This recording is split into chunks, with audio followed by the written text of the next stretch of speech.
Non! Non, pas ça! Pas ça, je vous en prie! Jim Sparks est un homme très terre-à-terre. On me perçoit comme un homme honnête, logique et direct. Mais en 1969, une série d'événements lui fait perdre la maîtrise de la réalité. Je faisais sans cesse le même rêve, dans lequel ces créatures entraient dans ma chambre, me sortaient du lit pour m'emmener dans le couloir, puis dehors dans les bois. Au début, Jim essaie de se convaincre que ses rêves n'ont rien d'exceptionnel. Mais ceux-ci prennent vite une tournure beaucoup plus sinistre. Je me retrouvais complètement paralysé dans mon sommeil. Et j'entendais des sons qui tournoyaient dans ma tête. Puis je sentais une espèce d'accélération et une frayeur épouvantable. Je criais tout bas, « Je ne veux pas mourir ». Puis je perdais connaissance. Quand Jim finit par se réveiller, il n'en croit pas ses yeux. J'étais dans une pièce tout illuminée. Mais j'ignore d'où venait toute cette lumière. Imaginez que vous vous retrouvez tout à coup dans une pièce. Vous ne savez pas du tout où vous êtes, et encore moins ce que vous faites là. Jim sait une chose. Il n'est pas seul. Tout était étrange. Ces créatures n'avaient rien de normal. Ils ont fait une série d'expériences. Des expériences mentales, physiques et médicales. C'était terrorisant. Je ne comprenais pas ce qui se passait. Je n'avais aucune idée qu'il s'agissait d'extraterrestres. Je criais sans cesse, « Où suis-je? Pourquoi suis-je ici? Qui êtes-vous et pourquoi faites-vous ça ?» Tout à coup, Jim n'est plus un homme ordinaire. Il croit avoir vécu un phénomène extraordinaire. J'ai été enlevé des dizaines et des dizaines de fois au cours des 23 dernières années. Je sais que certains seront sceptiques, mais c'est la vérité. Après une série d'incidents étranges, un homme affirme avoir été enlevé en pleine nuit et victime d'expériences extraterrestres. Est-ce possible? Susan Clancy est chercheuse en psychologie à l'université Harvard. Pour elle, l'explication est simple. Des extraterrestres auraient-ils pu entrer chez vous pour vous enlever et faire des expériences sexuelles sur vous? Peut-être, mais il est beaucoup plus probable qu'il s'agisse d'un épisode de paralysie du sommeil. La paralysie du sommeil est une pathologie méconnue qui touche un Américain sur 5. La paralysie du sommeil est l'un des phénomènes les plus étranges à survenir pendant le sommeil. Pendant le sommeil, les neurotransmetteurs envoient un signal de repos aux principaux muscles pour éviter les mouvements durant les rêves. Bref, le sommeil entraîne une espèce de paralysie, ce qui n'est pas mauvais en soi. Sinon, on passerait la nuit à bouger et à déranger son partenaire. Mais ce mécanisme d'autodéfense peut avoir des effets pervers quand le cerveau se réveille avant le corps. Un phénomène prouvé par des essais cliniques. Les sujets qui se réveillent en pleine paralysie du sommeil sentent toujours les effets de la paralysie et se retrouvent en quelque sorte dans les limbes, à un moment où les cycles d'éveil et de sommeil se chevauchent temporairement. C'est une expérience terrifiante. Dans cet état intermédiaire, des images peuvent surgir de l'imaginaire et prendre le dessus. On peut sentir une présence dans la pièce. On ouvre la bouche pour crier, mais on n'y arrive pas car on ne peut bouger. Si ce sont des amateurs de films d'extraterrestres ou qu'ils ont lu des livres sur les enlèvements par des extraterrestres, ils sautent tout de suite aux conclusions. Ils cherchent un sens à tout ça. C'est naturel. Les milliers de personnes supposément enlevées par des extraterrestres souffriraient-elles simplement de paralysie du sommeil? À moins que ces expériences aient une toute autre explication. Le spécialiste en neurosciences, Michael Persinger croit avoir résolu le mystère grâce à une invention remarquable, le casque de Dieu. Le casque est doté d'un dispositif capable de générer des champs magnétiques qui sont transmis au cerveau à une très faible intensité, comparable à celle d'un moniteur d'ordinateur. Le casque de Dieu a été conçu pour comprendre pourquoi le cerveau est réceptif aux expériences religieuses. Mais au cours d'une série d'expériences menées en 2005, le docteur Persinger découvre qu'il produit un phénomène inattendu, des plus étranges. It says you felt the presence of something. Yeah, there's like other things around me. Les gens associent ce phénomène aux extraterrestres, comme si ça ne pouvait venir d'eux. Ces volontaires affirment sentir la présence d'entités extraterrestres dans la pièce. Michael Persinger croit que ces perceptions sont produites par la stimulation électrique du casque sur les lobes temporaux d'un côté du cerveau. Voici un cerveau humain. Il devrait être un peu plus gros normalement. On voit clairement qu'il y a un hémisphère gauche et un droit. C'est seulement lorsque l'hémisphère droit est stimulé que les sujets sentent la présence de ces entités. Cas de spécial, notre hémisphère droit, pour donner vie à des extraterrestres. Laissez-moi vous expliquer. Les hémisphères gauche et droit sont très différents. Si je demandais à mon hémisphère gauche, « Qui suis-je ?» il répondrait « Un être intelligent, charmant et sensible. » Mais si je posais la question à mon hémisphère droit, « Qui suis-je ?» il ne saurait répondre. L'hémisphère droit ne comprend pas le langage. Il le reconnaît et n'enregistre que des formes et des images. Oui, mais qu'est-ce que cela a à voir avec des extraterrestres? De nombreuses images stockées dans notre hémisphère droit nous représentent. Michael Persinger croit qu'en stimulant cette région du cerveau, les images sont en quelque sorte projetées à l'extérieur du corps, sous des formes extraterrestres. Quand on est sensible à ce genre de choses, on perçoit une forme étrangère qui peut être interprétée selon la culture comme un incube, un succube, un ange, un démon ou, dans le contexte de la société moderne tournée vers l'espace, un extraterrestre. Mais une question demeure. Les gens comme Jim Sparks ne portaient pas de casque en dormant. Comment, alors, ont-ils pu voir des extraterrestres? Certaines personnes y sont plus enclines que d'autres.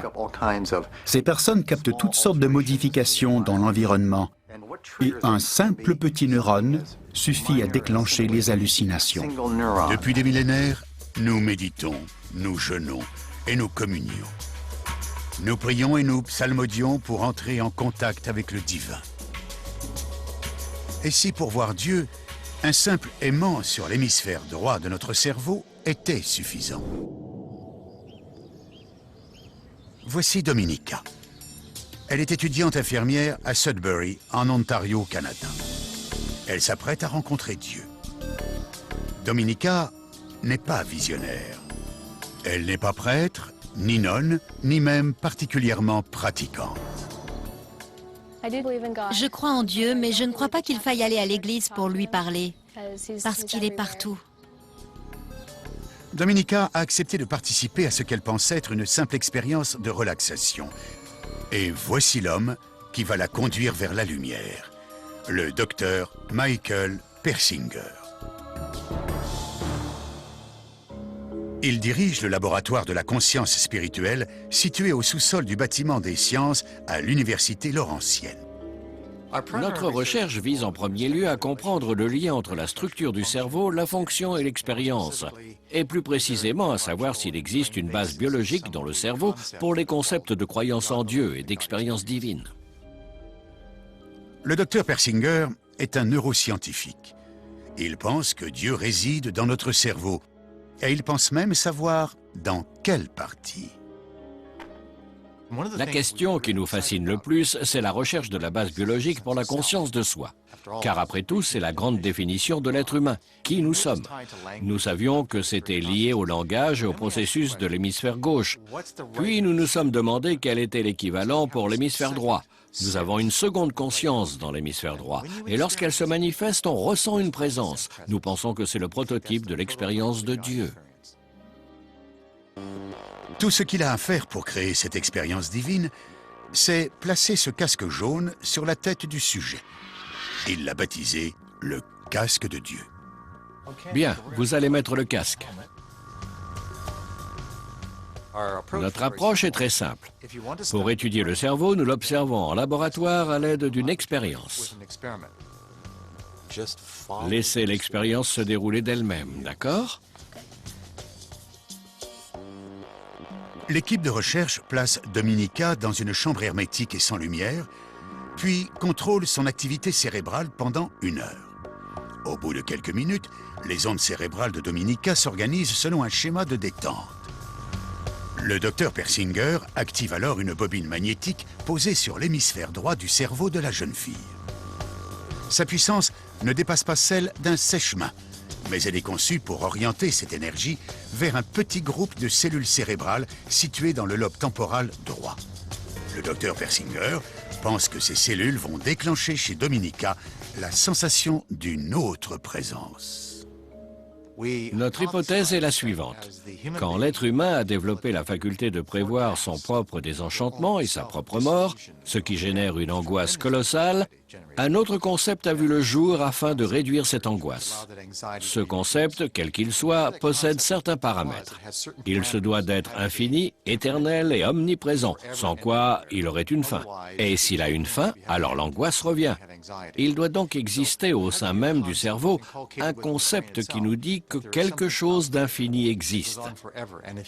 Et qu'en y adhérant, notre angoisse deviendra un non-événement. Le docteur Persinger pense que les efforts du lobe temporal droit pour soulager l'angoisse de la mort sont ce que nous ressentons lorsque nous croyons sentir une présence divine. Il a conçu son casque de Dieu pour générer ce sentiment à la demande. Dominica? Oui? Je vais entrer, détendez-vous.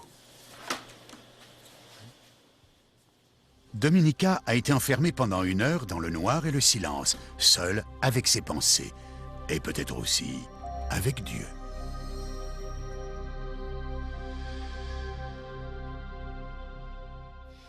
Vous dites avoir senti une présence? Oui, il y avait des choses autour de moi. Vous pouvez les décrire? Non, il y avait juste des corps immatériels. Ils ne faisaient rien, ils étaient juste là. Dites-moi, combien étaient-ils? Regardez, elle les compte. Elle recrée l'expérience.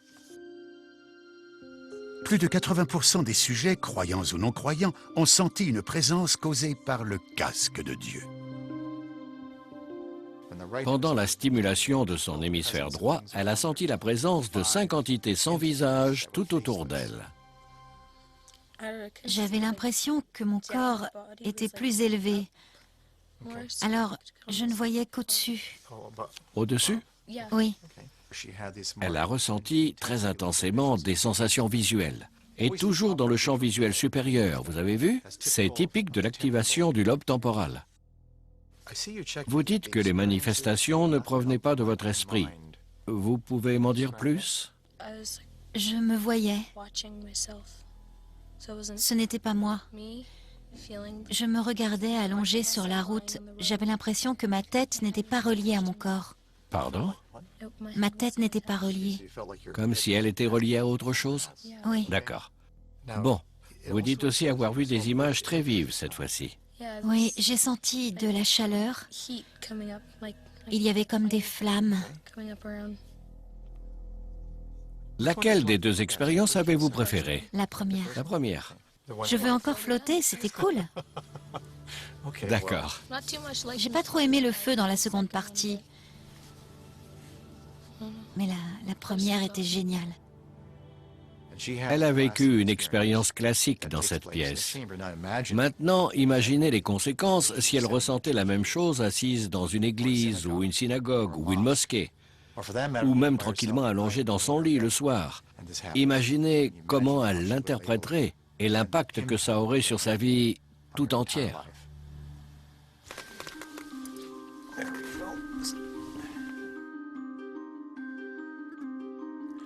Les travaux du docteur Persinger soulèvent une possibilité incroyable. Non seulement les expériences spirituelles peuvent être provoquées, mais les visions religieuses les plus intenses et les plus influentes de l'histoire trouvent peut-être tout simplement leur origine dans la chimie du cerveau humain. Abraham, Moïse, les chamans amérindiens, presque tous les leaders religieux et les guides spirituels affirment avoir très clairement reçu du Créateur en personne des messages tonitruants.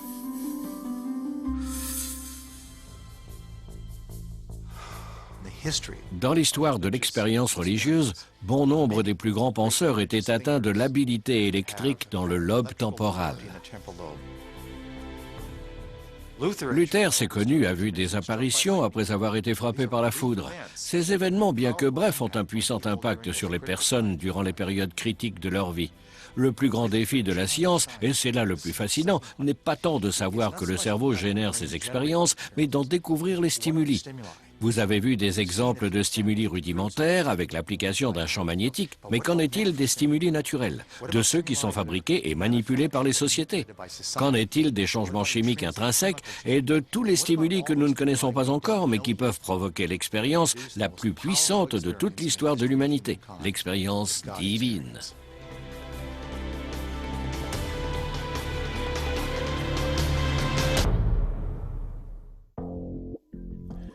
Depuis des millénaires, des milliards d'individus ont bâti leur vie autour de l'idée qu'un créateur est là, quelque part, dominant mais aimant. Un Dieu à la fois créateur et protecteur. Le casque de Dieu du docteur Persinger nous oblige à reconsidérer de manière radicale l'expérience humaine. Dieu ne nous a peut-être pas créés, et peut-être qu'il ne nous protège pas non plus. Dieu pourrait tout simplement être dans notre tête.